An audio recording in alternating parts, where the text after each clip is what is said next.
Deməli, baxıram sosial şəbəkələrdə Trampın İlham Əliyevin necə yüklədiyi haqqında hər kəs danışır. Nə az, nə çox 1 milyard dollar budu İlhamı yükləyibdir. 1 milyard dollar. Baxın, İlham Əliyev Azərbaycan vətəndaşına qara qəpik vermir, pul vermir. İlham Əliyev bugün İsveçrədə, mən yaşadığım ölkədədir, Daosdadır.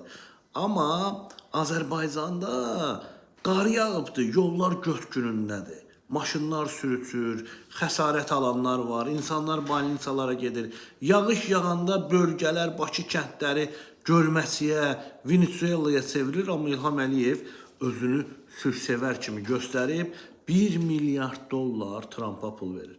Və nə edirsə zor eləyir Azərbaycan xalqı. Siz nə qədər ki susacaqsınız, İlham Əliyev bax belə bizim pullarla öz götünü qoruyacaq, hakimiyyətini